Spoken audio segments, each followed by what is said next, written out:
Bring that ass back like a boom, boom, boom, boom.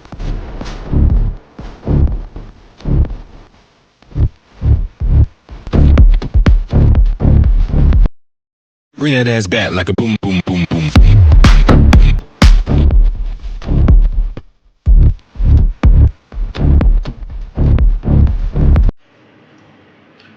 આજના વિડીયોમાં આપણે દર્શક મિત્રો જોઈશું લેસન નંબર 28 પાપ શલ્ય ભયંકર તપનો પ્રભાવ.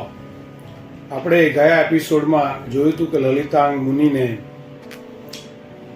પોતાના પિતા રાજા તરફથી દેશ નિકાલ થાય છે, કારણ કે તે લલિતાંગ રાજકુમાર પોતે મંત્રી પત્ની સાથે પોતે કરેલા છળ કપટની સાચી માહિતી રાજાને આપે છે. રાજા અત્યંત ક્રોધિત થઈને પોતાના જ પુત્ર લલિતાંગ રાજકુમારને દેશ નિકાલ આપે છે અને મંત્રી પત્નીને મંત્રીને સોંપે છે. હવે આ બાજુ લલિતાંગ રાજકુમાર પોતે દેશ નિકાલો મળ્યા છતાં તેને દુઃખ નથી, ખેદ નથી, પણ આજે પાપ આચર્યું એનો એને ભારે ખેદ છે. હવે આગળ આપણે લલિતાંગનો સંતાપ. રાજકુમાર લલિતાંગના દિલમાં 1 મંત્રી પત્નીમાં મોહિત થવાનું અને 2 એને હસ્તગત કરવા કપટ જાળ આદર્યાનું તથા 3 એ નિમિત્તે મંત્રી ભયંકર વિટંબણામાં મુકાયાનું એટલું ભારે દુઃખ અને એટલો બધો સંતાપ ચાલ્યા કરે છે કે એના દિલને ચેન નથી. એને શું કરી નાખવું એમ મનને થયા કરે છે. એને એમ લાગે છે કે હું જીવવા લાયક નથી. આ ધરતી પર મારા જેવા ઘોર પાપીથી ભારે થઈ રહી છે. આ ધરતી મારા જેવા ઘોર પાપીથી ભારે થઈ રહી છે એવું લાગે છે. હાય, આવો ઉત્તમ માનવ જન્મ મેં પાર્શ્વી પાપાચરણથી કલંકિત કરી નાખ્યો. તો હવે બહેતર છે કે આપઘાત જ કરું. બાપે સજા કરી એનું દુઃખ નથી, પોતાના પાપોનું દુઃખ છે. કેટલી સુંદર વિચારણા છે કે તેને દેશ નિકાલ મળ્યો છે તેનું દુઃખ નથી, પણ પોતે આજે પાપ આચર્યું છે તેની પળે પળે તેને દુઃખ થયા કરે છે. મનમાં વલોપાત અને આત્મહત્યાના કરવાના વિચારમાં ચાલ્યો જાય છે. એમાં એને ત્યાગી નિર્ગંથ મુનિ મહારાજ મળી ગયા. બળેલો જળેલો એ સાધુ સંતને દેખી પોતાના દિલની ગળમથલ એમની આગળ ઠાલવે છે. સાધુ જેવા દયાળુ કોણ મળે? એ તો ઘોર અપરાધી ઉપર પણ દયા ધરનારા હોય છે. એટલે અપરાધીને એમની પાસેથી આશ્વાસન મળવાની આશા રહે છે, પછી એમની આગળ દિલ ઠાલવવાનું મન કેમ ન થાય? દુનિયામાં અપરાધીને આશ્વાસન આપનાર બીજું કોણ છે? સભામાંથી સવાલ પૂછે, સગી માં કે સારો મિત્ર યા પત્ની આશ્વાસન આપે ને? શું કહે છે સભામાંથી? સુંદર સવાલ. સગી માં કે સારો મિત્ર યા પત્ની આશ્વાસન આપે ને? સાહેબજી જવાબ આપે છે, કેટલે સુધી આપે? અને માનોને આપે તોય બીજું એ પણ છે કે એવા અપરાધ પછી પણ સાચો રસ્તો જો મળે તો તે મોટા ભાગે સાધુ સંત પાસેથી જ મળે. એટલે પણ અપરાધીને સાધુ મહારાજ જે રસ્તો બતાવે તે દુનિયાના સગા સ્નેહી ક્યાંથી બતાવી શકવાના?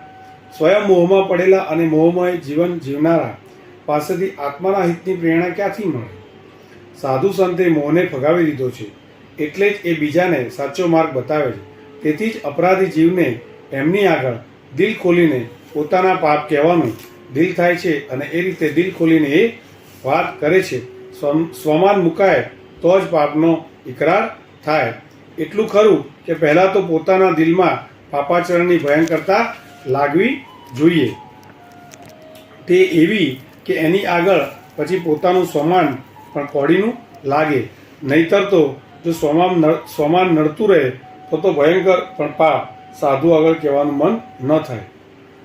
આમે જ્યારે આપણે કોઈ પણ સાધુ પાસે પોતાની ભૂલનો ઇકરાર કરવા જઈએ છીએ, એટલે કે પ્રાયશ્ચિત લેવા જઈએ છીએ, પાપનો યથાકથિત કરેલું પાપ જે પણ તીવ્રતાએ કર્યું હોય તે તીવ્રતાને અંદર કોઈ કાપકૂપ કર્યા વગર જ્યારે આપણે ગુરુદેવ પાસે એની આલોચના માફી માગીએ છીએ, દંડ માગીએ છીએ, ત્યારે સૌ પ્રથમ તો માફી કોણ માગી શકે કે જે પોતાનો અહંકાર, તેને પોતાનું અભિમાન, ઈગો એ ગુરુ મહારાજના ચરણમાં પહેલાં મૂકવો પડે. અને તેટલે જ તેઓ ઘણી તાકાત એના માટે જોઈતી હોય ને ઘણી તાકાતવાળા હોય છે. તે જ વ્યક્તિ પોતાનો ગુનો માનીને દંડ લેતા હોય છે. હવે કહે છે કોણ ભયંકર, પાપશલ્ય કે સ્વમાન? ત્યારે શું માણસની મૂર્ખાઈ નથી કે પાપ આચરણનું જેટલું ખરાબ ન લાગે એટલું પોતાનું માન ઘવાય એ ખરાબ લાગે? ઘણીવાર શું છે કે અમુક આત્માને એવું થતું હોય કે ભાઈ ગુરુ મહારાજને આપણે કહીએ તો આપણું બધું ખુલ્લું પડી જાય. આવું કહેવાય પછી મારી ઇજ્જત એમની આગળ શું રહેશે? તેવું નથી હોતું. કારણ કે જીવને ભાન નથી કે તારા મનની શી બહુ કિંમત છે. ગમે તેટલું સ્વમાન સાચવ, પરંતુ જો બીજી બાજુ કોઈ એવા અપયશ નામ કરવાનો ઉદય જાગ્યો તો લોકમાં ફિટફિટ થઈશ, ફિટકાર પડશે. એ વખતે તારું માન ક્યાં રહેવાનું? સીતા ગમે તેટલા સારા હતા પણ એમના પૂર્વોપાર્જિત અશુભ કર્મના ઉદયે એમની પણ હલકાઈ થઈ અને જંગલમાં મુકાવવું પડ્યું. માન ક્યાં રહ્યું? માટે સ્વમાન ગવાવાના ભયમાં પાપાચરણ ગુરુને ન કહેતા એના શલ્ય એટલે કે એના કાંટા, બીજ એ દિલમાં રાખી મૂકી ને પરલોક જશો તો ત્યાં કેવી ભયાનકતા સર્જાશે એનો કોઈ ભય નથી. સમજી રાખો, અહીં જરા માન ગવાય એનું દુઃખ તો બહુ ઓછું, પણ પરલોકે પાપના ફળ કેવા ભયંકર. પાપ શલ્યોના યોગે તો બેવડી વિટંબણા થાય છે. એક બાજુ પૂર્વના પાપાચરણથી બંધાયેલા ઘોર અશુભ કર્મને લીધે દુઃખ, ત્રાસ, પીડાનો પાર નહીં, બીજી બાજુ હૈયામાં ઘાલી લઈ આવેલ પાપ શલ્યના પ્રતાપે પાપ બુદ્ધિ, દુર્બુદ્ધિની સીમા નહીં. કેવું કરુણ જીવન! દુઃખ ભોગવતા છતાં પાપ બુદ્ધિ છૂટે નહીં. પાછી મુસીબત તો એ કે એ બીજા જન્મમાં પૂર્વના પાપાચરણ યાદ આવે નહીં. એટલે હવે સી રીતે ત્યાં એને ગુરુ આગળ કહી બતાવી એ પાપના શલ્ય પોતાના દિલમાંથી કાઢી નાખે. એટલે જ સારો રસ્તો આ છે કે આ જીવનના પાપાચરણ દિલમાં શલ્ય રૂપે બની ચોંટી ન જાય અને પરભવે એ અસાધ્ય રોગ જેવા ન બની જાય. એટલા માટે અહીં જ એ પાપાચરણને યોગ્ય ગુરુ આગળ ભારે ખેદ સાથે કહી દેવા, જેથી દિલમાં ગુપ્ત શલ્ય રૂપે એ રહે નહીં. ત્યાં સ્વમાનની પરવા ન કરવી કે ગુરુ મને અધમ ગણશે તો. યાદ રહે, શલ્ય રહિત જ માણસને અંતકાળે સમાધિ રહે છે. જ્યારે મૃત્યુ સમયે આપણા દિલમાં કોઈ પણ પાપ ન રહ્યું હોય, આપણા દિલમાં કોઈ પણ જાતનો કોઈની માટે દ્વેષ ન રહ્યો, અને એ બધા માટે આપણે જીવતા જીવત જ આલોચના એટલે દંડ લઈ લેવાનો છે કરેલા પાપનો. રાઈટ? શું કહે છે? શલ્ય રહિત એટલે કોઈ પણ બીજ રહિત, કોઈ પણ પાપના બીજ રહિતનો જે માણસ છે એને અંતકાળે સમાધિ રહે છે. દિલમાં શલ્ય પડ્યા હોય તો એ જીવને કરડ્યા કરવાના. ત્યાં ચિત્તની સ્વસ્થતા ક્યાંથી રહે? મુશ્કેલી તો પાછી એ ઊભી રહે કે જીવમાં સેવેલા કેટલાય પાપ કૃત્ય, પાપ શબ્દ અને પાપ વિચારો અંતકાળ આવતા સુધીમાં ભૂલાઈ ગયા હોય છે.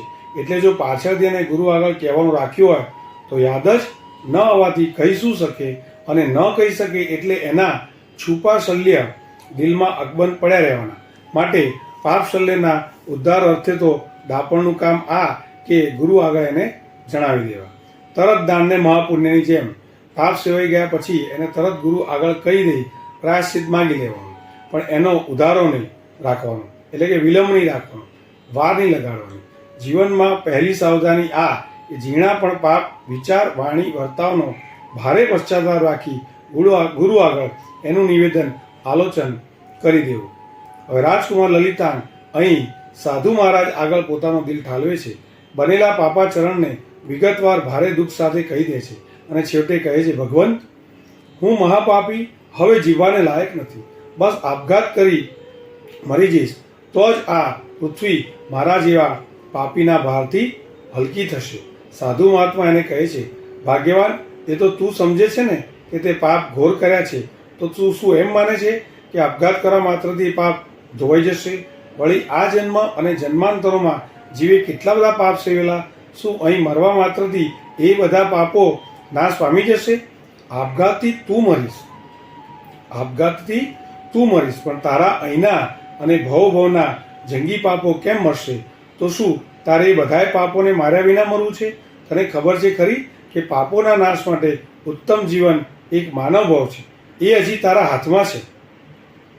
આજ સુધી તો તે આટલા વર્ષો જીવ્યો એમાં પાપોના નાશ માટેનો પ્રયત્ન કર્યો નથી, પણ હજી જીવનનો જે બાકી ભાગ તારા હાથમાં છે એને ગુમાવી નહીં નાખતા.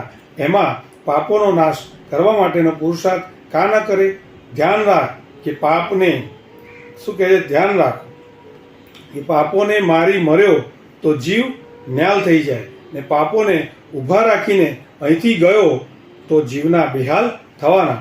આવું સુંદર જીવન હાથમાં છે, એનો ઉત્તમ ઉપયોગ કરી લે. પાપથી કંટાળીને જીવન પર કંટાળો લાવવા માત્રથી પાપનો નાશ નહીં થાય. સુંદર જીવનને સુંદર ચર્યામાં લગાડી દે, જેથી આત્મા નિષ્પાપ નિર્મળ બનતો જાય. રાજકુમાર લલિતાંગ આ તત્વવાણી સાંભળીને ઉલ્લસિત બન્યો. એનું મન ફોરું થઈ ગયું. મનને ધરપત થઈ કે હાશ, તો હજી પાપોનો નાશ કરવા માટેની બાજી મારા હાથમાં છે. એ ચકિત થઈને પૂછે છે, હે પ્રભુ, તો શું મારા ઘોર પાપોનો નાશ કરવાના ઉપાય છે? જ્યારે આપણે કોઈ પાપ કરીએ છીએ અને જ્યારે આપણે એનો અહેસાસ થાય છે અને ગિલ્ટી ફીલ થાય છે, અને એવા સમયે આપણા આપ કરેલા પાપનો પ્રાયશ્ચિત સાંભળીને જો એ નાશ થઈ જવાનું એવી ખબર પડે તો કેટલું મન ખુશ થઈ જાય, એની અહીં ઝાંખી થઈ રહી છે. લલિતાંગને હવે સાધુની દિવ્યવાણી.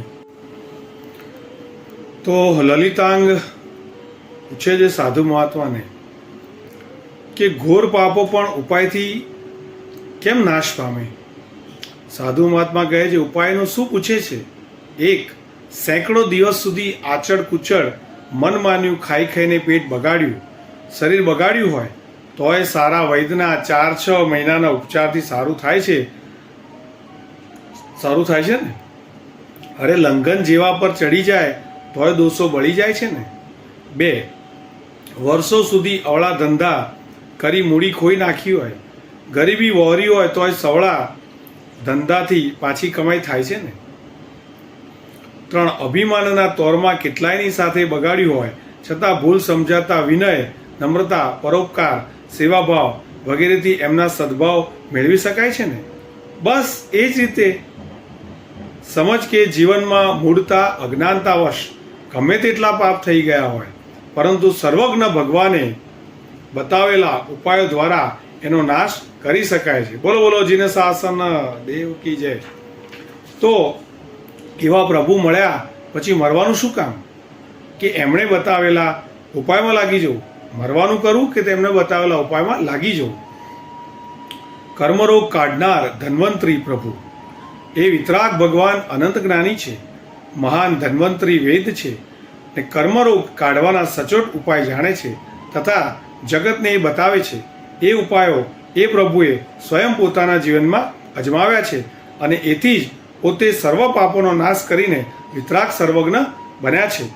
તેમ એમણે એ ઉપાયો બતાવીને કેટલાયને એ માર્ગે ચડાવી નિષ્પાપ કર્યા છે. ભગવાન વિશે બહુ જ સુંદર સાહેબજીએ લખ્યું છે, જીવ અનાદિથી પાપી છે, માટે પાપનાશના ઉપાય કરવા પડે. હે ભાગ્યવાન, તું એટલું તો જો કે જીવ કંઈ અનાદિકાળથી સીધો સાધો સજ્ઞાન અને નિષ્પાપ નથી હોતો, પછી ભલેને એ વિતરાગ સર્વજ્ઞનો કે મોટા મહર્ષિનો જીવ હોય. સંસારના જીવ માત્ર અનાદિકાળથી તો મૂઢ, અજ્ઞાન અને અવળી ચાળે ચાલનારો હોય છે, એટલે એ પાપો કરવામાં શું બાકી રાખે? આવા સુંદર માનવ જીવનમાં જ્યાં સુધી મહાત્માનો સત્સંગ ન મળ્યો હોય, સજ્ઞાનતા ન આવી હોય, ત્યાં સુધી તો જીવ પાપો જ પાપો કરતો જ રહે છે. એમાંય પાપના જેવા નિમિત્ત મળે એવા પાપાચરણ કરે છે. છતાં જો સત્સંગથી કંઈક સારો બોધ પામે તો ઉપાય આધરીને એ પાપોને હલકા કરી શકે છે, હટાવી શકે છે, ક્રમશઃ નિષ્પાપ વિતરાગ બની શકે છે.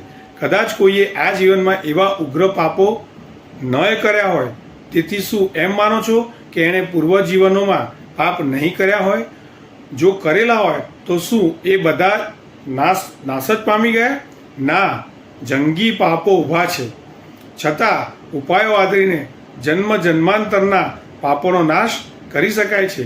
માટે સર્વજ્ઞ તીર્થંકર ભગવાને પોતે પણ અહીં મહાપવિત્ર છતાં પોતાના પૂર્વના પાપ નષ્ટ કરવાના ભારે ઉપાય આદરેલા અને બીજા મહર્ષિઓએ પણ એમના કહેલા ઉપાયના સેવન કર્યા છે, એથી જ પાપો નષ્ટ કર્યા છે. ત્યારે તો એ સર્વજ્ઞ ભગવાન કે મહર્ષિ બન્યા છે.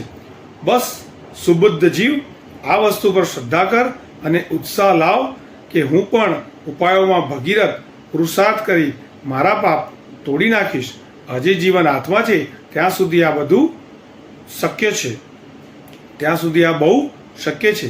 પાપ નાશના કઠોર ઉપાય આદરવાના નિર્ધાર સાથે એના ઉત્કૃષ્ટ આદર આચરણ કરી ભવ પાર કરી જવાય છે.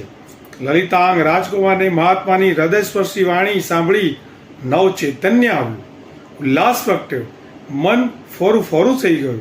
એ મહાત્માના પગમાં પડી હાથ જોડી કહે છે, પ્રભુ આપે મારા પર મહા અવર્ણનીય ઉપકાર કર્યો. ઘોર પાપાચરણથી મારું મન ભારે ભારે થઈ ગયું હતું, તે હવે મને સમજાઈ ગયું કે અહીં જીવતો છું ત્યાં સુધી ઉપાય દ્વારા પાપનાશ કરી શકાય તેમ છે. તો હવે મારે આપઘાતની મૂર્ખાઈ નથી કરવી.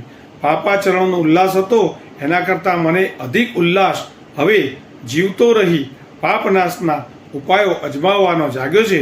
આ જગાડીને આપે મારા પર કેટલો ગજબ ઉપકાર કર્યો. તો હવે વિશેષ કૃપા કરીને મને શા ઉપાય આદરવા તે બતાવો.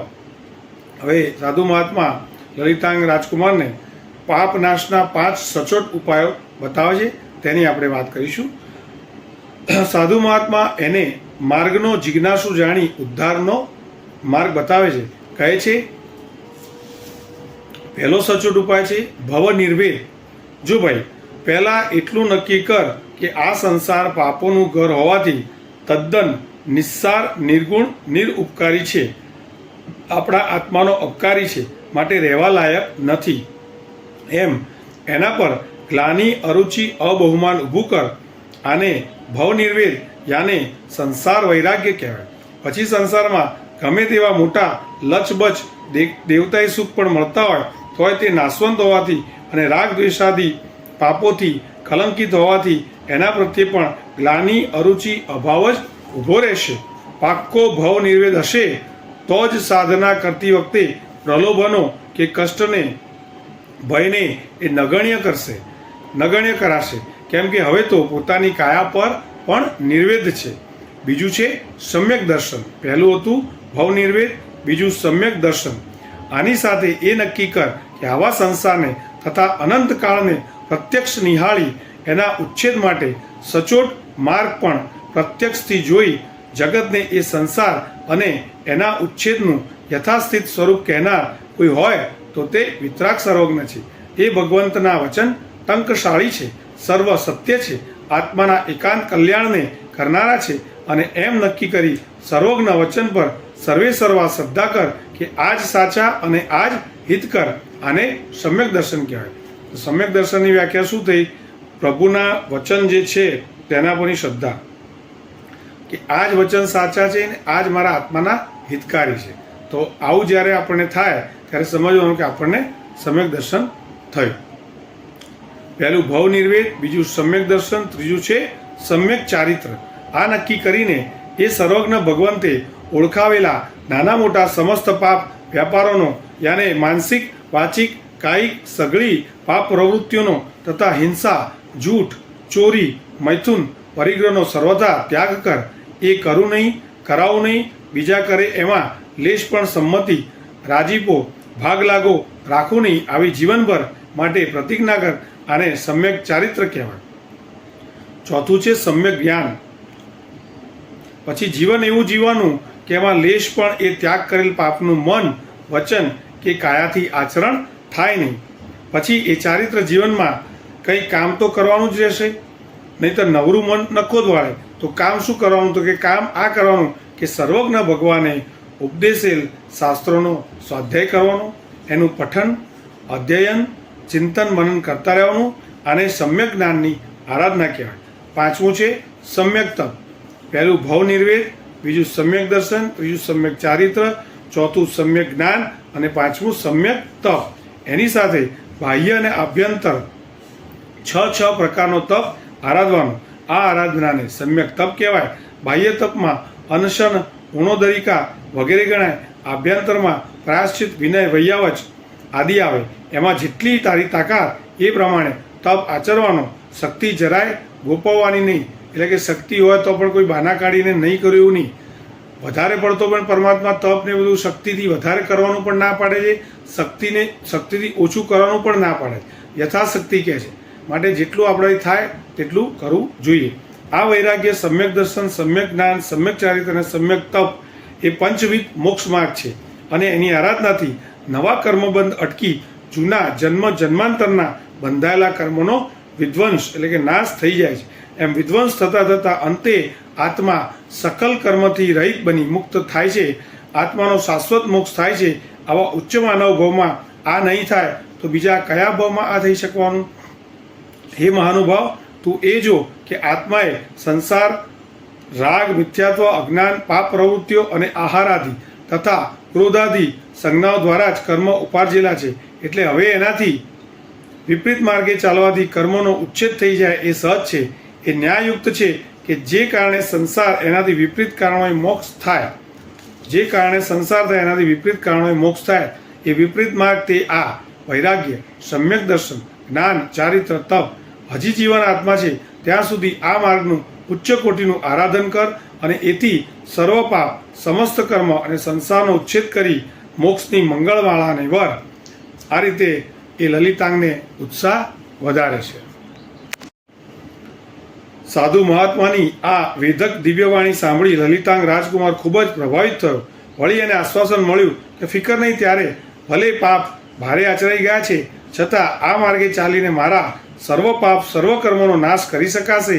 એને એ પંચવિધ માર્ગ લેવાનો અને અણિશુદ્ધ આદરવાનો ભારે ઉત્સાહ આવી ગયો અને સાધુ મહાત્માને પગમાં પડી આંખમાં આંસુ સાથે બે હાથ જોડી કહે છે, હે પ્રભુ, આજે તો આપે મને ભવ્યાથી ભવ્ય તત્વ પ્રકાશ આપી દીધો. આપે મારા અંતરના કવાટ ખોલી દીધા. આપે મારા પર અપ્રતિકાર્ય અનહદ ઉપકાર કર્યો છે. તો હવે જો યોગ્ય લાગે તો મને આ તારણહાર મોક્ષ માર્ગ આપવાની કૃપા કરો. આ પાપ ભર્યા સંસારવાસ પરથી મારું મન તદ્દન ઉઠી ગયું છે. આપઘાત કરી નાખું વગેરે મિથ્યા બુદ્ધિ તો ગઈ, પણ હવે તો કર્મો મને શું કચરતા હતા, હું જ કર્મોને કચરી નાખું એવી તમન્ના જાગી છે. તો એ માટે મોક્ષ માર્ગની શક્ય એવી ઊંચી આરાધના મારે કરવી છે. માટે મને એ માર્ગે ચડાવવાની કૃપા કરો. હવે લલિતાંગ રાજકુમાર લલિતાંગ રાજકુમાર દીક્ષા લે છે. એટલે સાધુ મહાત્માએ એને યોગ્ય જાણી સમ્યક્તો સાથે ચારિત્રની દીક્ષા આપી. લલિતાંગ હવે રાજકુમાર મટી લલિતાંગ મુનિ બન્યા. બોલો બોલો જીન શાસન દેવકી જય. તો એમાં કહે છે કે ગુરુની કદર પહેલી જરૂર છે. સાચો માર્ગ બતાવનારની આ બલિયારી છે. કુશળ શિલ્પી પાષાણમાંથી એટલે કે પથ્થરમાંથી પરમાત્માની પ્રતિમા બનાવે છે. એમ ચારિત્ર સંપન્ન ગુરુ પથ્થર જેવા આપણા આત્માને પરમાત્મા બનાવવા માર્ગે જોડી દે છે. 84 લાખ યોનિઓમાં નિરાધાર અશરણપણે ભટકતા જીવને માંડ માનવ અવતાર મળે અને એમાંય કોઈ વિશિષ્ટ પુણ્યોદય અતિ દુર્લભ એવો આવા ગુરુનો યોગ મળે. પરંતુ એ મળ્યાની કદર જોઈએ. એમ તો મનુષ્ય ભાવ અનંતા મળ્યા અને ગુરુયોગ પણ અનંતવાર મળ્યા, પરંતુ એની કદર જ ન કરી. એવા સદગુરુઓની કિંમત જ ન સમજ્યા. પછી એમના ચરણે સમર્પિત થઈ બેસી જઈને મહામૂલા મોક્ષ માર્ગની આરાધના કરવાની વાત જ ક્યાં. તેથી તો જીવ હજી સુધી પાપ વાસનાઓ, પાપ બુદ્ધિ અને પાપ પ્રવૃત્તિઓમાં સડ્યા કરતો સંસારમાં ભટક્યા કરે છે. ગુરુયોગની કદર નહીં, એની વિટંબના. તમને સદગુરુ યોગ મળ્યો છે તો એની કદર કરો છો? મનને એમ થાય છે ખરું કે સંસારમાં બીજું બધું મળે છે, પણ આવો ગુરુયોગ અને મોક્ષ માર્ગ ઝટ ન મળે. જીવન તો તપાસો કે કેવું ચાલી રહ્યું છે, કેટલી વિટંબણાઓ ભોગવો છો. ગુરુની અને મોક્ષ માર્ગની કશી સમજ નહીં, કદર નહીં, એટલે સંસારના ઇષ્ટ અનિષ્ટમાં કેટલું કુટાવાનું થાય છે, કેટલા પાપ સેવાય છે, કેટલું આર્તધ્યાન ચાલ્યા કરે છે. ઇષ્ટ અનિષ્ટના આર્તધ્યાન કેમ અટકે? તો કે જે સંસાર તત્વ અને મોક્ષ તત્વ સમજાય તો કેટલાય આર્તધ્યાન અટકી જાય અને અટકાવી દેવાય. ઇષ્ટ વસ્તુના અર્થધ્યાન ટાળવા આ વિચાર જોઈએ કે આ ઇષ્ટ તો સંસારના તકલાદી તત્વ છે, નાશવંત છે, આવ્યા ગયા છે. એમાં ક્યાં ક્યાં અર્થધ્યાન કરતો બેસીશ? કર્મના હાથની એ વસ્તુ છે, એમાં તું ફોગટ આર્તધ્યાન કરી કરી શા માટે કૂટાય? એથી કાંઈ ઉપજવાનું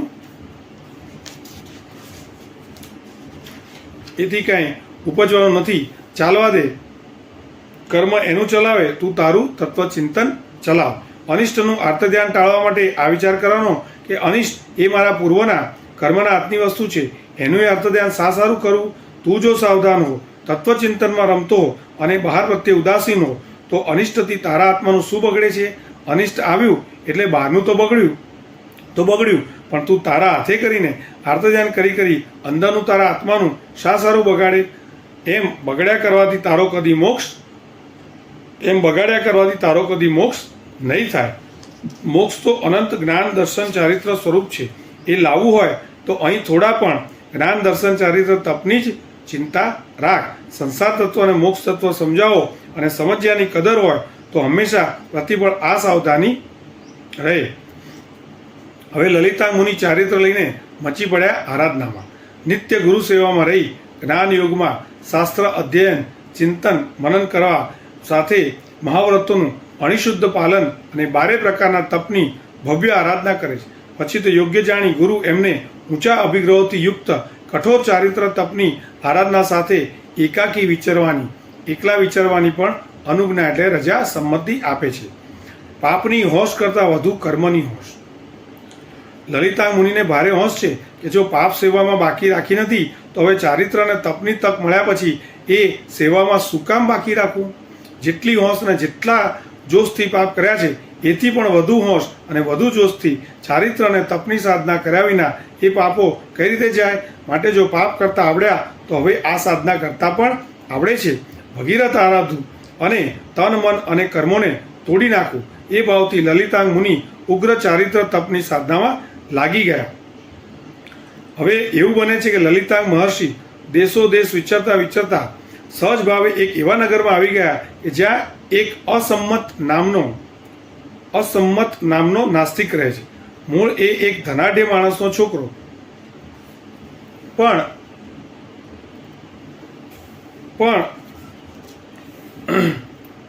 બિચારો કોઈ તીવ્ર મિથ્યાત્વ કર્મ અને માન કસાયના ઉદય અભિમાની નાસ્તિકવાદી બની ગયેલો. એ અભિમાનથી સગા બાપને સગી માને ગણતો નથી, ઉપરાંત કુટુંબ કે સમાજના કોઈ પણ વૃદ્ધ પૂજ્ય પુરુષને ગણકારતો નથી. આત્મા, ધર્મ, કર્મ, પુણ્ય, પાપ, પરલોક કસાને માનતો નથી. પાછો વળી એ જરા બુદ્ધિમાન છે, કુતર્ક બહુ આવડે. તે લોકોને એના નાસ્તિકવાદથી ભરમાવે છે, કંઈક ભોળાઓને નાસ્તિકવાદના તાણે છે. નગરમાં બાદશાહ જેવો થઈને ફરે છે. એને આત્મા, પુણ્ય, પાપ વગેરે કશું માન્ય નથી, કશું સંમત નથી. એટલે જ એનું નામ અસંમત એવું નામ પડી ગયું છે. હવે એની જોગમી કેટલી બધી હોય છે કે આ અસંમત નાસ્તિક અભિમાનના તોરમાં તણાયો. બહારથી કોઈ સાધુ સંન્યાસી જોગી બાવા આવે એની પણ ખબર લઈ નાખે છે. કેટલું ભણ્યા છો? લાવો સાબિત કરો તમારો આત્મા, પુણ્ય, પાપ, પરલોક એમ પડકાર કરે છે. પેલા સાબિત કરવા જાય ત્યારે આ સામે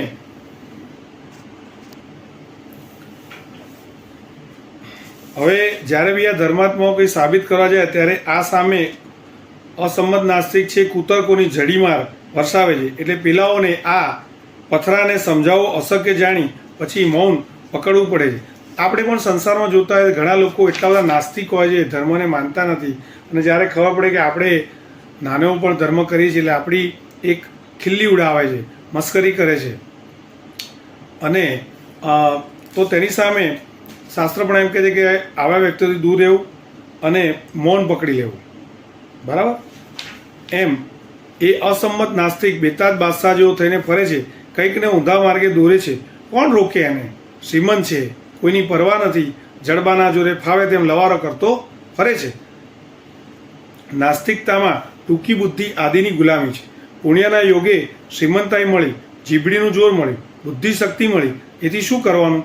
અભિમાન અને સ્વપરનો નાશ. જીવ માને છે કે હું સ્વતંત્ર છું, પરંતુ ખરેખર તો તીવ્ર વિષય લાલસા, અહંકાર અને આપમતી કરાવનાર મોહનીય કર્મના તાવા હેઠળ મોહની ભારે પરતંત્રતા, પરાધીનતા સેવતો હોય છે. એની એને ખબર નથી, વિવેક વાપરવો નથી, અનુભવીના અનુભવ લેવા નથી, જાતે વસ્તુના ઊંડાણમાં જોવું નથી, આંખે દેખ્યું જ માનવું છે. એ ટૂંકી બુદ્ધિની પરતંત્રતા ગુલામી નહીં તો બીજું શું છે? જગતમાં જીવ અનેક વાતે પરતંત્ર હોય છે. આ બાજુ લલિતા મુનિ એને કઈ રીતે હેન્ડલ કરે? તો કે લલિતા મુનિ અહીં આવ્યા છે, એમને કોઈ કે કોઈ મહારાજ અહીં આવો અસંમત નાસ્તિક રહે છે, એ તમારી ખબર લેવા આવશે, માટે એની સાથે ચર્ચા કરવા તૈયાર રહેજો. મુનિએ એની વિગત સાંભળી મનમાં વિચાર કર્યો કે આ કંઈ બૂझે એવો લાગતો નથી, તો ફોગટ જીભા જોડી શું કામ કરવી? પથરા સાથે માથું કાં કૂટવું? એમાં માથું ભાગે પથરો ન ભાંગે. નાહક મારી આત્મસાધના ક્યાં ચૂકવું? વાત પણ સાચી છે કે અગ્ન સુખમારાધ્ય સુખતર મારાધ્યો વિશેષજ્ઞ જ્ઞાન લવ દુર્વિદગ્ધમ બ્રહ્માપી તમ નરમ ન રજ્જયતી. અજ્ઞાન અભણને હજી સહેલાઈથી સમજાવાય, વિવેકીને વળી આનો આપણે આજે બોલ્યા એનો અર્થ છે અહીંયા કે અજ્ઞાન અભણને તો હજી સહેલાઈથી સમજાવાય, વિવેકીને વળી વિશેષ સહેલાઈથી સમજાવી શકાય, પરંતુ જ્ઞાનના લેશથી દોડડાયા અને ઘમંડી અભિનિવેશે એટલે કે દુરાગ્રહી બનેલાને બ્રહ્મા પણ સમજાવી ન શકે. એટલે કદાચ એમણે અસંમતે પડકાર્યા છે. ત્યાં લલિતાંગ મહર્ષિ વિચાર કરે છે, આવા નાસ્તિકને વાદ કરીને સમજાવવા જતાં એનું તો કંઈ સુધરે નહીં, પરંતુ મારું આરાધવાનું રહી જાય, એના કરતાં મને મારું સંભાળવા દે. આ બહુ સરસ એકદમ વિવેક બુદ્ધિવાળી વાત કરી. જ્યારે આવી કોઈ વ્યક્તિ છે જેને સંસારમાં જ રસ છે, ભૌતિકતામાં રસ છે, ભોગવિલાસમાં રસ છે, એને પુનર્જન્મને આગલો જન્મ છે જ નહીં, પુનર્જન્મમાં માનતો નથી, આગળના કોઈ ભાવ છે કે આવું કંઈ છે એવું માનવા તૈયાર નથી, અને એકદમ ભૌતિક મટીરિયલિસ્ટિક લાઈફ આપણે જેને કહીએ છીએ તેમાં જ રસ છે. કાલે કોણે જોઈ? આપણે કંઈ જોયું? બધું ભોગવવા આવ્યા છે, ભગવાન આપ્યું છે તો એમની મહેરબાની ભોગવી લેવાનું. તો આવું બધું જે વિચારતા હોય તેવા વ્યક્તિને ધર્મ સમજાવવા ના જાય, તેની સાથે વાદ વિવાદ ના કરે, તેની સાથે ચર્ચા ના કરવા બેસાય. એમાં એવું વિચારાય આ મારું સાંભળશે નહીં, સમજશે નહીં. અને આમે પરમાત્મા મહાવીર તો કહે છે ત્યાં સુધી કે જ્યાં સુધી તમને કેવળ જ્ઞાન ન થાય ત્યાં સુધી કોઈને સમજાવો નહીં. સમજાવો તો પણ પાત્રતા, યોગ્યતા, લાયકાત જોઈને જ સમજાવો. તો કહેવાનો અર્થ કે જ્યાં આવું કોઈ શક્યતા જ નથી, પોસિબિલિટી નથી, ત્યાં એવી વ્યક્તિ પાસે આપણે સમય આપીએ, એટલા સમયમાં તો આપણે આપણા આત્માનું કલ્યાણ ઘણું બધું કરી શકીએ. તો આવા વ્યક્તિથી દૂર રહેવું. તો હવે આપણે આગળ લલિતાંગ મહર્ષિ અસંમત નાસ્તિક સામે મળશે ત્યારે શું એ વિચારશે અને શું કરશે તેની વાત આગળ કરીશું.